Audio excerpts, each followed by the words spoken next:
ஸ்ரீ குருப்யோ நமः. பெரியவாச்சரணம். ஹரஹர சங்கர ஜெய ஜெய சங்கர. ஸ்மிருதி ஸ்மிருதி புராணானாம் ஆலயம் கருணாலயம் நமாமி பகவத்பாத சங்கரம் லோகசங்கரம். பகவத்பாத ஆதிசங்கரருடைய ஜெயந்தி, ராமானுஜருடைய ஜெயந்தியும் இன்னைக்கு தான். அதான் சங்கர விஜயம்ல பார்த்துட்டு இருக்கோம். அதிமேதாவி குழந்தையா, அந்த சைல்டு ப்ராடஜியா இருந்திருக்கார் அப்படிங்கிறதுக்கு கனகதாரா ஸ்தோத்திரம் அது கூட நம்ம பார்த்தோம். அந்த 3வது வயசுலேயே அந்த 5 வயசில் உபநயனம் போட்டு அந்த குருகுல வாசத்தினுடைய அந்த ப்ரொசீஜரை ஃபாலோ பண்ணிட்டு பவதி பிக்ஷாம் தேவின்னு கேட்டுட்டு போகிறம்போச்சே தான் அந்த அம்மாவுடைய பாவர்ட்டியை பார்த்து அந்த பொன் மழையை பொழிவித்தார் அப்படிங்கிறத நம்ம பார்த்தோம். என்ன அப்படின்னா, இப்போ நீங்கள் கிருஷ்ணாவதாரம், ராமாவதாரம் அப்படியே ஒரு மனிதனாகவே வாழ்ந்தார். கிருஷ்ணாவதாரத்தில் பார்த்தேன்னா பலவிதமான லீலைகள் பண்ணிகிட்டே இருப்பார் அவர். அம்மா வாயை திறந்து காமி வெண்ணெய் திருடினியா அப்படின்னு கேட்டால் வாயை திறந்தா அண்ட சராச்சரங்கள்லாம் தெரியறது. ஒரு செகண்ட் தான் அப்படியே ஆன நிப்போ யசோதா, அவ்வளோதான் மாயை. உடனே அடுத்த நிமிஷம் சுய நினைவுக்கு வந்து கிருஷ்ணா என்ன நடந்தது அப்படின்னே அவளுக்கு தெரியாது. அது மாதிரி தான். ஏன்னா இப்போ நீங்கள் பாருங்களேன், இவ பகவான் ஸ்வரூபம் அப்படின்னு தெரிஞ்சுடுத்துன்னு வச்சுக்கோங்களேன், நம்ம அவள் கிட்டக்க பழக முடியுமா? பூஜை பண்ணுவோம், ஆராதனை பண்ணுவோம், அப்படி தானே பண்ணுவோம். கடவுளே எனக்கு அதை கொடு இதை கொடுன்னு தான் நம்ம பேசின்னு இருப்போம். அந்த கடவுள் அவதாரம்னு தெரியாத வரையிலும் என்ன நம்ம பண்ணுவோம்? அவளுடைய மேதாவி விலாசத்தை பார்த்துட்டு அவளுடைய எப்படி வழி நடத்துகிறா நம்மளை அப்படிங்கிறத நம்ம வந்து பார்த்துட்டு அவளுடைய வழியில் நம்ம போகிறதுக்கு நம்ம ட்ரை பண்ணுவோம். அதுதான் சொல்கிறா பெரியவாளும். தான் ஒரு அவதாரங்கிறத வந்து எந்த ஒரு செகண்ட்லேயும் அவர் வந்து பகவத்பாதால் காமிச்சுன்றது கிடையாது. முறையாக உபநயனம் பண்ணிண்டு முறையாக குருகுல வாசம் இருந்துட்டு அஃப்கோர்ஸ் அந்த 12 வருஷம் 18 வருஷங்கிறத வந்து ஒரே வருஷத்தில் முடிச்சாச்சு. அப்போ ஸ்காலராகி பண்ணிட்டு இருக்கார் அப்படின்னு சொல்கிறார். சரி, என்ன அப்படின்னா, இப்போ நம்ம சொன்ன மாதிரி ஒரு சுவாமியாக இருந்ததுன்னா ஜனங்களோட ஜனங்களாக மிங்கலாக முடியாது. அப்போது இந்த வாதம் புரியணும். இந்த வாதம் புரியணும் அப்படின்னா நம்ம மதத்தினுடைய இம்பார்ட்டன்ஸ் எல்லாம் தெரியணும். அப்போ தெரிய வச்சு மக்களுக்கு புரிய வச்சு இந்த அத்வைத்த கொள்கைகளை ஈஸியாக பிரச்சாரம் பண்ணினார் அப்படின்னு சொல்கிறார். சரி, இப்போ என்ன அப்படின்னா, இந்த 32 வயசில் இந்த தேசத்தையே ஒரு ரெனோவேட் பண்ணணும், புனருத்தாரணம் பண்ணணும் அப்படின்னு பறந்து பறந்து பறந்து பறந்து பண்ணினார். ஞானசம்பந்தர் பார்த்தேன்னா 16 வயசுக்கு மேலே தமிழ்நாட்டில் இருக்கக்கூடாதுன்னு அவர் பறக்கிறார். அந்த மாதிரி ஒரு மேதா விலாசமை காமிக்கிறார். ஸோ அதுவும் எப்படி தெரியுமா, பெரியவா இந்த இடத்துல சொல்கிற போச்சு ரொம்ப அழகாக சொல்கிறான்.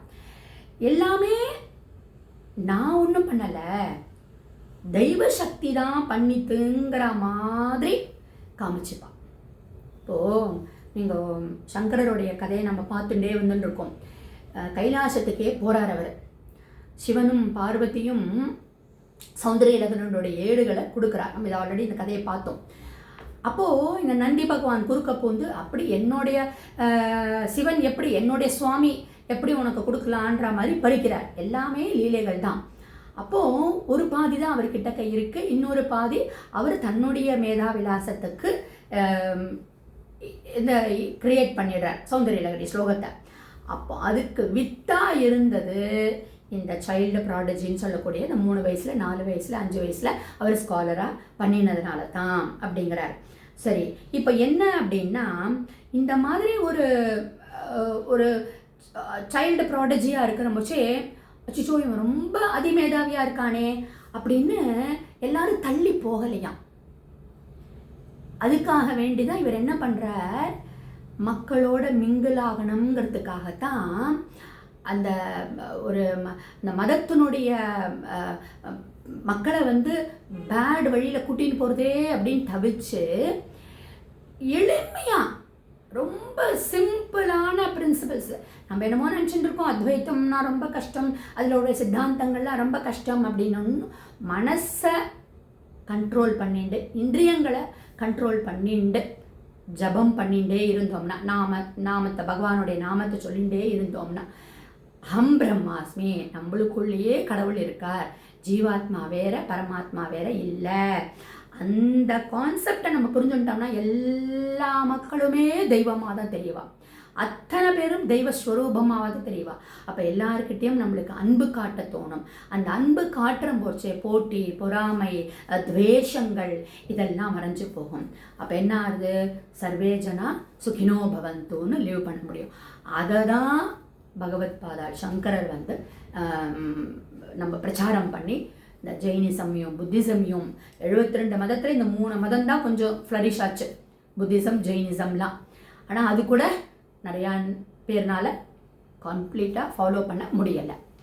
32 வயசு தான் வாழ்ந்தார். அப்படிங்கிற போச்சு அவருடைய மேதா விலாசத்துக்கு அந்த குழந்தையிலே அவர் அதிமேதாவியாக இருந்தார். பெரியவா சொல்கிறா, இப்படிப்பட்ட ஆச்சாரியாக்கு ஜெய ஜெய சங்கர ஹரஹர சங்கரன்னு நம்ம ஜபிச்சுட்டே இருந்தோம் அப்படின்னா, ஜெய சப்தம் நமக்கு ஆத்ம ஜெயத்தை கொடுக்கும். ஹர சப்தம், அந்த ஹர ஹர ஹரன்னு சொல்கிற போச்சே நம்மள்கிட்ட இருக்கக்கூடிய தப்பான எண்ணங்களும் தீமைகளையும் ரிமூவ் பண்ணும்.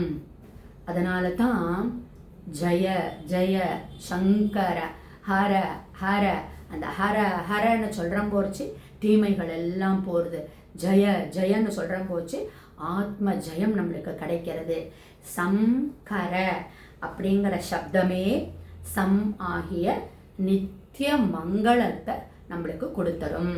அப்படிங்கிறது தான் இந்த சங்கர சரித்திரத்திலிருந்தும் ஜெய ஜெய சங்கர ஹரஹர சங்கரன்னு சொல்லி நம்மளுடைய ஆத்ம ஜெயத்தையும் நம்மளுக்கிட்ட இருக்கக்கூடிய நெகட்டிவ் திங்ஸ் எல்லாத்தையும் நம்ம ரிமூவ் பண்ணி நம்மளுக்கு ஒரு நல்லதை கொடுக்கறதுக்கு பகவத் பாதாள நம்ம ரிமெம்பர் பண்ணிப்போம். அதனால் நம்மளுக்கு முடிஞ்ச வரையிலும் பகவானுடைய நாமத்தை ஜெய ஜெய சங்கர ஹரஹர சங்கரன்றதை ஜெபிப்போம்னு பெரியவா சொல்கிறேன்.